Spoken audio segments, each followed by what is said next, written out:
the ceiling will probably be self-serving for the FBI. And I'm not a government basher. I mean, I think there are people at the FBI who do their jobs, all that sort of thing. Or for people in other branches of government that the FBI court. And I had a chance to meet her. You might shook her hand, and I told her my brother went to Washburn because her husband went to Washburn Law School too. And I think that's the person I'm going to vote for is Bob Doe. Okay. I feel strongly about him. I went over there basically to listen to her and to take photographs. There's only two photographers there, and I had my camera and flash, and there was one other photographer from the Times there, and I was just snapping away and having a good old time. I mean, I got right up close to her. I mean, I could reach out and touch her. I was that close to taking shots of her. And, everybody just Well, if you got a good enough camera, you can always get away with that kind of stuff. Yeah, I guess, I had a couple people ask me if I was with the press, and I says, well, no, I'm just the general public. They says, well, that's fine, it was more or less a press conference, but they let the general public in there, too. Last time I talked to you, I recommend getting a female talk show host, and look what you guys went and did. Well, it's not my scope here. I have nothing to do with that. Yeah, I know, but it's good. I like listening to her on Sundays, and it's different. It's a good change. Well, I'm glad you enjoy it. Yep. Okay, Bob. Well, listen, maybe I'll see you at the tobacco company with the babes. All right. Okay, Bob. Take care. Well, you won't see me with the babes, but maybe you'll see me at the tobacco company with the babes. I'm bringing my own babe. 990-9352 in Hillsborough, 461-9352 in Pinellas. Let us go to Frank in St. Petersburg. Hi, Frank. You're on the air. Frank in Clearwater. Okay. I'd like to know a little bit more about Doyle Connor's situation, commissioner in the citrus business on that suit that they have against him. Now, was there anything in your line of thought that would permit an individual person from shipping fruit out of the state of Florida to a northern state? Is there anything in my line of thought that would permit an individual to ship fruit up north? Yeah, see, Frank, so far you have not been able to ship anything as a local person. Yeah. Frank, this may come as quite a shock to you, but I don't really think about people shipping fruit north or south or east or west. No, I don't. I don't have any citrus trees, so it isn't really, anything that I think about as a general rule of thumb. Yeah, well, you see, now, what are you supposed to do? Leave your fruit on the trees? I don't have any trees. Or what? Well, I don't have any trees, Frank. I know. You don't have. Well, I have, see, and that's why I'm calling. I'd like to know if you have any I don't want any of your fruit, Frank. My next-door neighbors have trees, and they not only give us some, but a lot of it falls in the yard, too. Yeah. We have to go out and pick it up and throw it in the canal. I see. And that's what I'm supposed to do, too, then, huh? I prefer that you not throw it in my canal, but if you wanted to throw it in yours, it's okay with me.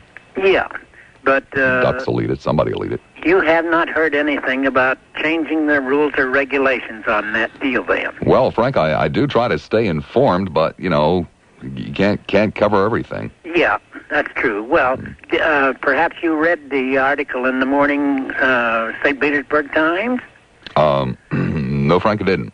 Oh, I see.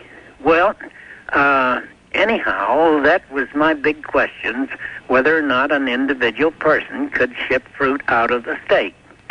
And not likely that you have been informed of anything. Well, Frank, I more than appreciate that when you have several citrus trees on the property, and they, of course, produce so many citrus, that it is a considerable problem in getting rid of it. I would just put it in the trash.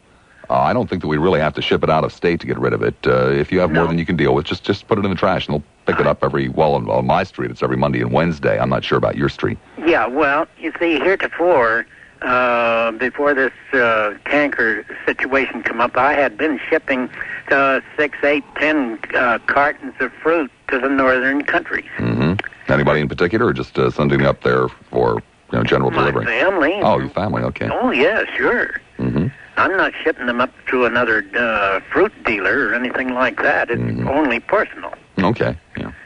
So what would you suggest?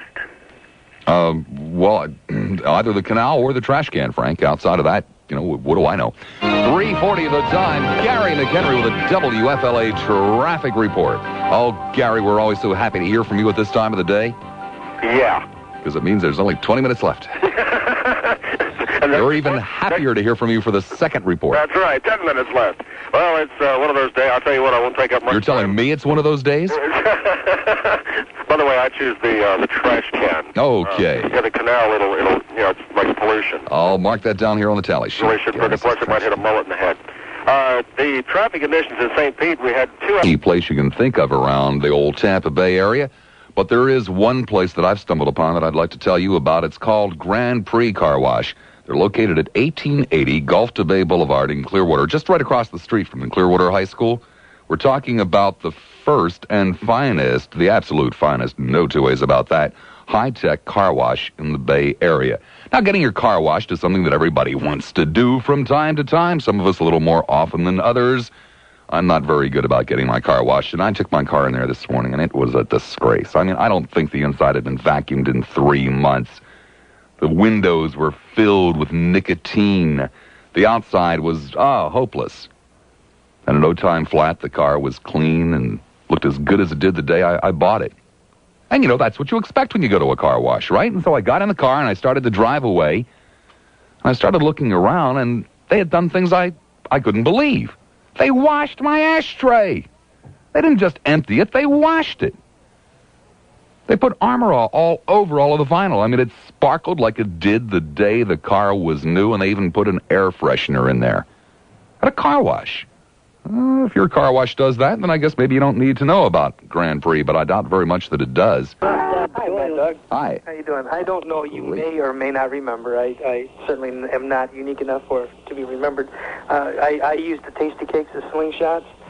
What do you mean? You accused... You are obviously the most stupid person I've ever talked with my entire life, not just on the radio. What do you mean I don't remember you? And you inferred that my family hasn't come out of the trees yet, I think? Well, I think I also suggested that your children should be born with webbed feet for your stupidity in taking this fine bakery product and using it in such a ridiculous way. You didn't really come right out and say that, but I think you inferred that, I believe. But anyway, I know you're on your diet. And I got you. I piqued your interest in Krogan bologna for $6.95 a pound. And if you can, I'd be happy to ship some. Get some sent to you if you're allowed. Oh, sure. Another one that's trying to talk me out of my diet. No. That's not what I want to do at all, Bob. That's why I'm asking when you're off your diet or if you're allowed. When I'm off my diet, I will be soliciting people to send me food. Well, how long will it be? Because it's coming by stagecoach, and I have to know. Well, it's about 6 months. My program should last about 6 months. If I order it tomorrow, it should be here in 6 months. Okay, that'll be good. We're still running stagecoaches up there, but... Well, I shall look forward to it. I'll order it tomorrow, Bob. And eat the Tasty Cakes. Don't use them in your slingshot. I wouldn't buy them. I saw them in the store the other day. Now, they're getting quite a selection around here. I'm doing my best to promote Tasty Cakes. I think you're doing it, Bob. Probably the only thing that will straighten out this area. Thanks, Paul. Bye-bye. Bye-bye. Whoopee! Oh, it's time for the second traffic reporter of the day from Gary McHenry, the WFLA traffic reporter. Hi, Gary, baby. Oh, God love you. Now, why should I be excited? I mean, I still have 2 hours and 20 minutes of this to go. Hey, man, I don't want to hear about your troubles. I got troubles enough of my own, I got to work. Survival of the fittest, baby. It's what everybody's been telling me all day long. I believe it now. I got to work 5 hours a day. Oh. I don't get paid as much as you. I got bigger ratings. Right. The problem here is this cold snap we're going to get through tonight. Mm-hmm. And I got 347 cases of lettuce to pick up in the field. Now, how am I going to keep them from getting chilled down too much before I pick them up? Got any ideas? You're asking me. Yeah.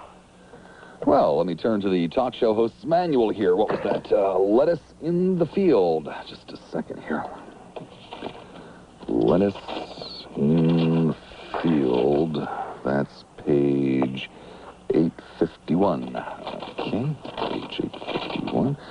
That's 847, 48, 49, 50, 52. Wait a second. 849, 50, 52. Oh, damn, man. Somebody ripped that page out. Oh, that's what's wrong with my book.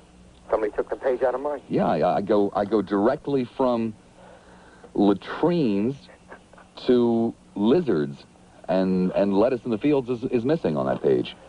I guess I'll have to write the agricultural department. Again, send them another letter. Oh, well. Well, the truck's running. At least the reefer box will be warm. Okay. Have a good afternoon. You too, What's Fred. left of it. That's true. Yeah, I hear you. Bye-bye. Bye. I think he was the first person today who's trying to put me on. I think all the rest were real. I think that was a put on. And I'm sure that they, if there's enough of it, they'll come and pick it up. Well, of course, they might be lemons. Pardon? They might be lemons that he has. Well, they can use lemons, too. Okay.